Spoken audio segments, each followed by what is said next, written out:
Hello everyone, welcome back to the channel. आज के video में हम लोग कंट्रोल प्रिंट के बारे में एनालिसिस करेंगे। उसका हम लोग बिजनेस ओवरव्यू समझेंगे, फंडामेंटल एनालिसिस देखेंगे एंड टेक्निकल एनालिसिस देखेंगे। एंड इन तीनों एनालिसिस के बेसिस पे हम लोग ये देखेंगे कि इस स्टॉक में इन्वेस्ट करना कितना वर्थ है और फ्यूचर में ये स्टॉक क्या मल्टीबैगर बन सकता है। तो बिना कोई टाइम वेस्ट किए चलिए एनालिसिस शुरू करते हैं।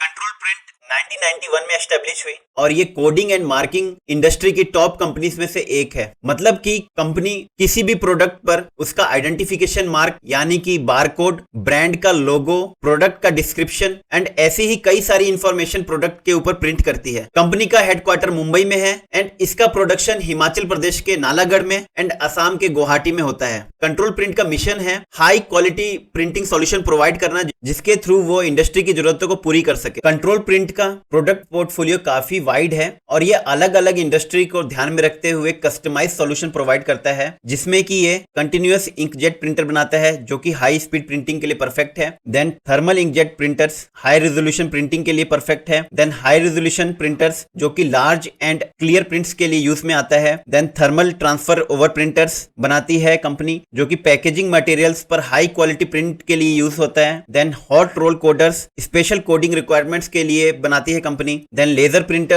परमानेंट एंड फास्ट प्रिंटिंग के लिए यूज में आता है। लार्ज कैरेक्टर प्रिंटर्स जो कि बड़े अल्फाबेट्स की प्रिंटिंग के लिए यूज में आता है। एंड लास्ट में कंपनी कंज्यूमेबल्स भी बनाती है, जिसमें कि इंक और प्रिंटिंग में यूज होने वाले जितने भी कंज्यूमेबल्स हैं वो सारे ये लोग प्रोड्यूस करते हैं। कंट्रोल प्रिंट एग्रीकल्चर इंडस्ट्री में प्रेजेंस रखता है, ऑटोमोटिव इंडस्ट्री को सर्व करता है, बेवरेजेस में सर्व करता है, बिल्डिंग एंड कंस्ट्रक्शन मटेरियल में इसका प्रेजेंस है, केबल एंड वायरिंग इंडस्ट्री में है, फूड में है, एफएमसीजी में है, इलेक्ट्रॉनिक्स में है, हेल्थ केयर में है, पैकेजिंग मटेरियल्स में है, प्लाईवुड्स में है, इवन रबर एंड टायर्स में है, स्टील एंड मेटल्स में है, टेक्सटाइल्स में है। तो कुल मिला के ये लगभग हर इंडस्ट्री में अपने प्रेजेंस रखता है। अगर हम इसका क्लाइंटेली देखें तो इसमें ये आशीर्वाद के साथ काम करता है, ग्लेनमार्क है, कोलगेट है, हिंदुस्तान यूनिलीवर है, सिप्ला है, गोदरेज है, इमामी है, आदित्य बिरला ग्रुप है, आईटीसी है। देन ब्रीवरीज में यूनाइटेड स्पिरिट्स है, टायर में जेके टायर है, इंडियन ऑयल है, कैडबरी है, ब्रिटानिया है, जिंदल है, पार्ले है, मारिको है, टाटा स्टील है।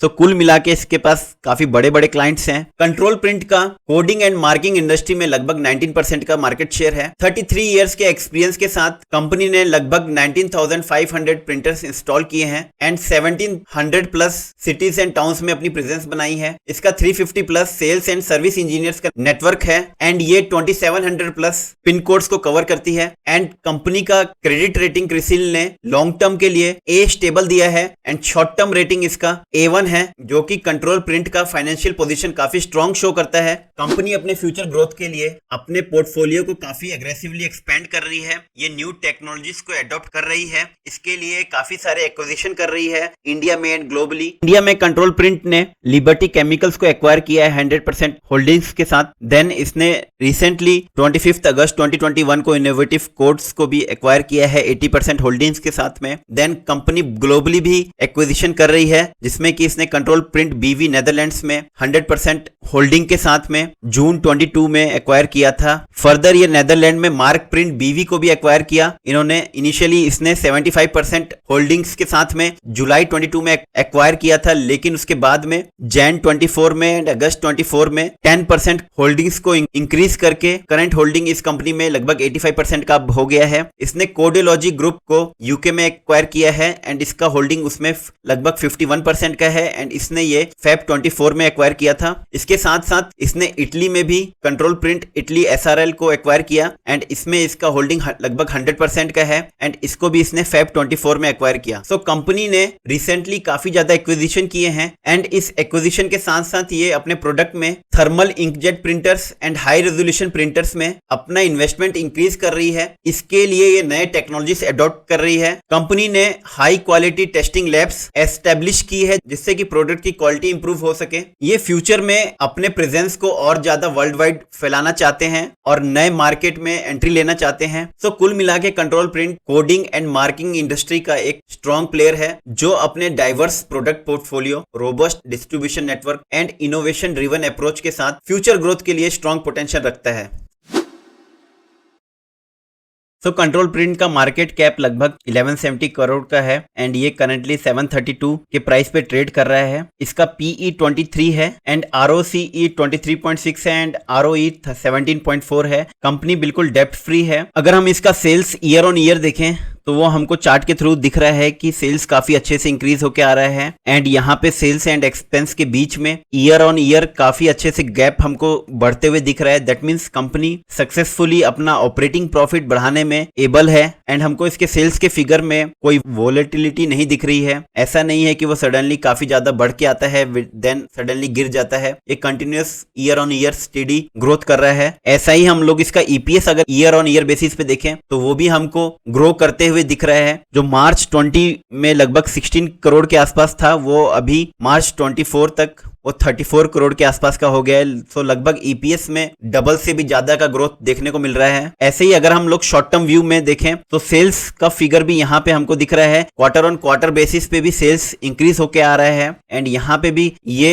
सेल्स एंड एक्सपेंस के बीच में गैप मेंटेन करके चल रहे हैं। EPS हम क्वार्टरली बेसिस पे देखें तो वो भी हमको दिख रहा है कि इंक्रीज होके आ रहा है, लेकिन यहाँ पे हमको मार्च 23 से जून 24 तक थोड़ा सा रिट्रेसमेंट देखने को मिला है। लेकिन अभी करंटली इस क्वार्टर में EPS भी बढ़ के आया हुआ है। एनुअली अगर हम लोग इसका रेवेन्यू एंड नेट प्रॉफिट देखें तो 2019 में जहां रेवेन्यू इसका 1.8 बिलियन था वो 23 तक 3.6 बिलियन का हो गया। सो लगभग 4 इयर्स में इसका रेवेन्यू डबल हो गया है एंड रेवेन्यू का ग्रोथ हमको देखने को मिल रहा है किस तरीके से ईयर ऑन ईयर ये बढ़ते जा रहा है। एंड हम नेट प्रॉफिट देखें तो भी ईयर ऑन ईयर बढ़ते हुए दिख रहा है। सो दैट मीन्स कंपनी का जो नेट प्रॉफिटेबिलिटी है वो भी इंक्रीज होके आ रहा है। कंपनी का शेयर होल्डिंग पैटर्न भी काफी अच्छा देखने को मिल रहा है। यहाँ पे प्रमोटर्स कंटिन्यूअसली अपने स्टेक्स बढ़ाते हुए दिख रहे हैं। जून 23 में लगभग ये 51.78 था। सितंबर में इन्होंने स्टेक्स बढ़ा के 52.68 कर दिया। देन दिसंबर में फिर से स्टेक्स बढ़ाए, वो 52.73 हो गया एंड वहां से ये लगभग 52.73 ही बना हुआ है। इसका मुझे कैश फ्लो का डेटा भी काफी अच्छा लगा। अगर इसका कैश फ्रॉम फाइनेंसिंग एक्टिविटी में देखते हैं तो यहाँ पे हमको प्रोसीड्स फ्रॉम बोरोइंग्स में दिख रहा है कि कंपनी कोई लोन नहीं ले रही है, ये अपना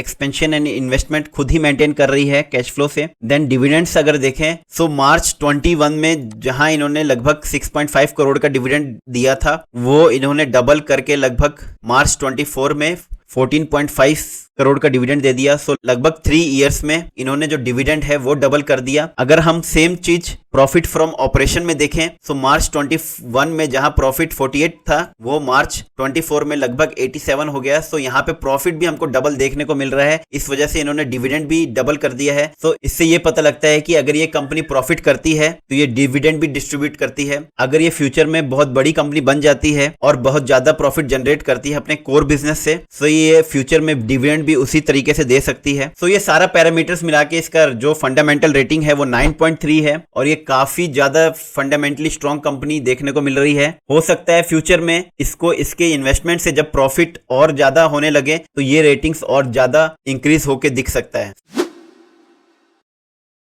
सो अब आ गए हैं हम लोग कंट्रोल प्रिंट के चार्ट के ऊपर और हमने टाइम फ्रेम 1 डे का लगा रखा है और यहाँ पे हमको दिख रहा है कि कंपनी काफी रेगुलर डिविडेंड देती है एंड ये साल में लगभग 2 बार डिविडेंड देती है। एंड अब हम इसका अगर चार्ट देखें तो हमको दिख रहा है कि ये व्हाइट कलर की एक मेजर ट्रेंड लाइन है एंड इसका सपोर्ट लेके प्राइस ऊपर की तरफ जा रहा था। यहाँ से इसमें एक काफी अच्छा मोमेंटम आया एंड यहाँ से एक पिंक कलर का न्यू ट्रेंड लाइन बनाया जो कि एक माइनर ट्रेंड लाइन का काम कर रहा था। एंड यहाँ पे हमको दिख रहा है कि प्राइस ने पिंक ट्रेंड लाइन का ब्रेकडाउन दिया था एंड ये ब्रेकडाउन वॉल्यूम के साथ में आया था। वॉल्यूम ने भी कंफर्म किया था इस ब्रेकडाउन को। इस वजह से ये ब्रेकडाउन करके प्राइस फिर इस येलो ट्रेंड लाइन का रेजिस्टेंस लेके नीचे की तरफ आ रहा था और हमको पता है कि जब ये माइनर ट्रेंड लाइन का ब्रेकडाउन होता है तो प्राइस मेजर ट्रेंड लाइन पे आता है एंड यहाँ पे ये प्राइस मेजर ट्रेंड लाइन पे आया और यहाँ पे इसने काफी अच्छा सपोर्ट लिया इस ट्रेंड लाइन का और यहाँ पे हमको कुछ बाइंग एक्टिविटी देखने को मिली एंड वॉल्यूम ने भी सपोर्ट किया। तो यहाँ पे हमको दिख रहा है ये जो कैंडल है वो दिखने में रेड है लेकिन ये काफी ज्यादा बुलिश कैंडल है। ये टच करने के बाद यहाँ पे बाइंग एक्टिविटी हुई और प्राइस ऊपर की तरफ क्लोज हुआ। तो यहाँ पे इस कैंडल ने एक सपोर्ट लिया ट्रेंड लाइन का, देन प्राइस थोड़ा सा सेटल होके नीचे की तरफ आया एंड वॉल्यूम भी सेटल हुआ एंड हमको यहाँ पे अब दिख रहा है प्राइस एक trend reversal pattern W pattern का फॉर्मेशन कर रहा है एंड यहाँ पे जो इसका सेकेंड लेग है ये वाला, अब वहां पे हमको मोमेंटम आते हुए दिख रहा है एंड काफी दिनों से जो वॉल्यूम ड्राई था, अब यहाँ पे सडनली वॉल्यूम बढ़ के आया। दैट मीन्स यहाँ पे हमको शो हो रहा है डब्ल्यू के सेकंड लेग में मोमेंटम आने वाला है। और मैंने यहाँ पे एक अलर्ट लगा रखा है 760 पे, और प्राइस जब भी इस प्राइस को ब्रेक करते हुए ऊपर जाएगा तो मुझे अलर्ट आएगा। एंड यहाँ से अब लग रहा है प्राइस इस ट्रेंड लाइन के पास चले जाए, थोड़ा सा रिट्रेसमेंट ले, 1-2 दिन का टाइम इन्वेस्ट करे, फिर यहाँ पे वॉल्यूम के साथ इस येलो कलर की ट्रेंड लाइन का ब्रेकआउट दे। ब्रेकआउट देने के बाद में यहाँ पे हमको एक रेजिस्टेंस जोन देखने को मिल रहा है। तो यहाँ पे इस जोन के पास में प्राइस जाके थोड़ा सा रेजिस्टेंस ले, हो सकता है यहाँ से वापस से रिट्रेसमेंट आ जाए इस येलो कलर की ट्रेंड लाइन तक, फिर यहाँ से ये वॉल्यूम के साथ ऊपर जाए और फिर इस रेजिस्टेंस का ब्रेकआउट वॉल्यूम के साथ दे दे। तो ये एक पहली पॉसिबिलिटी दिख रही है यहाँ पे। सेकंड पॉसिबिलिटी में हो सकता है कि प्राइस इस ट्रेंड लाइन का ब्रेकडाउन दे दे वॉल्यूम के साथ, फिर रिट्रेसमेंट के लिए फिर से ऊपर चले जाए एंड इस लेवल का ब्रेकडाउन आएगा, वो वॉल्यूम के साथ आ सकता है। एंड यहाँ पे हमको एक सपोर्ट जोन देखने को मिल रहा है। तो प्राइस हो सकता है इस सपोर्ट जोन तक आ जाए, यहाँ पे फिर सपोर्ट लेके अपना नेक्स्ट डायरेक्शन डिसाइड कर सकता है। सो फ्रेंड्स, होप करता हूं आपको आज के वीडियो से काफी अच्छी लर्निंग मिली होगी। अगर आपने अभी तक इस चैनल को सब्सक्राइब नहीं किया है तो जल्दी से इस चैनल को सब्सक्राइब कर लीजिए, जिससे कि आपसे फ्यूचर में कोई वैल्यूएबल वीडियोस मिस ना हो जाए। अगर आपको ये वीडियो अच्छा लगा हो तो आप इसको लाइक एंड अपने फ्रेंड्स के बीच में शेयर भी कर सकते हैं। अगर आपके पोर्टफोलियो में ये स्टॉक है तो आप कमेंट कर सकते हैं, जिससे कि मैं फ्यूचर में इस स्टॉक में अगर एंट्री बनती है तो मैं इसके ऊपर वीडियोस लेके आ सकता हूँ। सो मैं हूँ सुमित ओझा, मिलते हैं नेक्स्ट वीडियो में, तब तक के लिए जय हिंद, जय भारत।